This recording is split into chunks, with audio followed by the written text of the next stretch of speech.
धूमलोचन की सारी सेना और धूमलोचन मारा गया। इस मार्कंडेय पुराणे सावर्ग मनवंतरे देवी महात्मय शुभ निशुभ सेना निधूमलोचनो नामो खष्टो अध्याय है। ओम ओम हरि ओम तत्सत हरि ओम तत्सत हरि ओम तत्सत।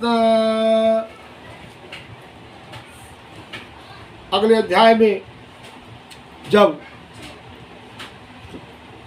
धूमलोचन और उसकी सेना का मर्दन हो गया तो चंडमुंड स्वयं माता जी से युद्ध करने के लिए तैयारी करने लगी।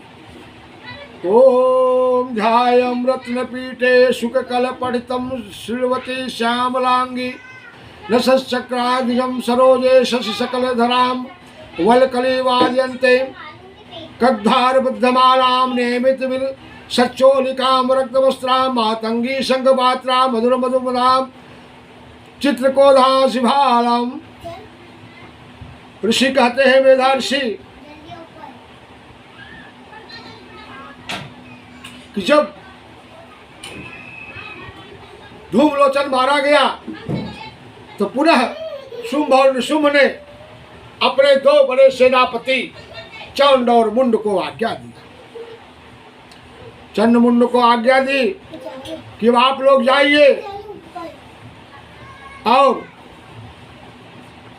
उस नारी को पकड़ के मेरे पास लाइए। वेदर्षि कहते हैं चंड मुंडों ने बहुत विशाल सेना लेकर के हिमालय की तरफ चल दिए और उस समय क्या देख रहे हैं, आगे तब तक तो दर्शा चंड मुंड पुरोगमा चतुर्ंगलोयुधा तदृष्टे ततो देवी दासां व्यवस्थां सिंहोस्परि शैलेन्द्र संगे महिते कांचने। उस समय देवी गिरिराज हिमालय के स्वर्णमय ऊंचे शिखर पर पहुंचकर उन्होंने माता देवी वहां पर विराजमान है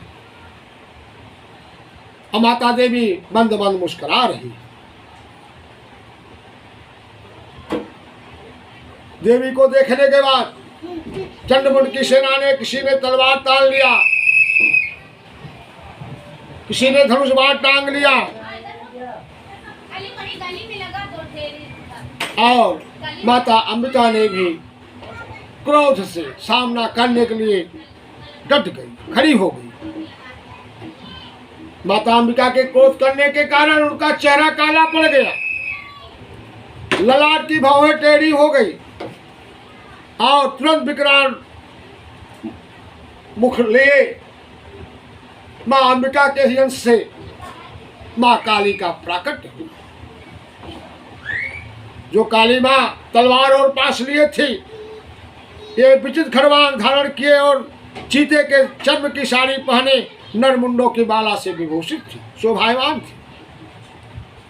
माता काली के शरीर का मांस सूख गया था, केवल हड्डियों का ढांचा था और वो अत्यंत भयंकर दिखाई दे रही थी। उनका मुख बहुत विशाल था, लपलपाती हुई जीभ से और डरावनी प्रतीत हो रही थी। उनकी आंखें भीतर को धसी थी, कुछ लाल थी, अपनी भयंकर गर्जना से दसों दिशाओं को व्याप्त कर रही थी, बुझा रही थी। बड़े बड़े दैत्यों का वध करने हुए कालिका देवी बड़े वेग से दैत्यों की सेना पर टूट पड़ी और सबका भक्षण करने लगी। वे पाश रक्षकों, अंकुशधारी महावतों, योद्धाओं और घंटा से कितने ही हाथियों को एक ही हाथ से पकड़कर मुंह में डाल लेती थी। इस प्रकार घोड़े, रथ और सारथी के साथ रथी सैनिकों को मुंह में डालकर वे उन्हें बड़े भयानक रूप से चबा डालती थी। माता काली किसी के बाल पकड़ लेती थी, किसी का गला दबा देती थी, किसी को पैरों से कुचल डालती थी और किसी को छाती के धक्के से मार करके घायल कर देती थी।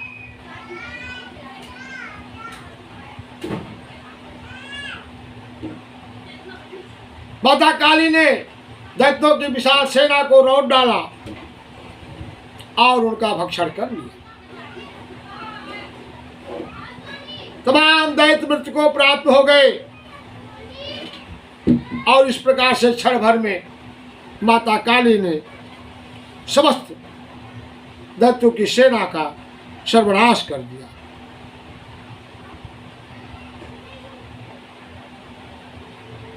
और माता देवी ने होंकार के साथ शब्द भर करके सेनापति चंडमुंड का केस पकड़ करके तलवार से उसका मस्तक काट डाला।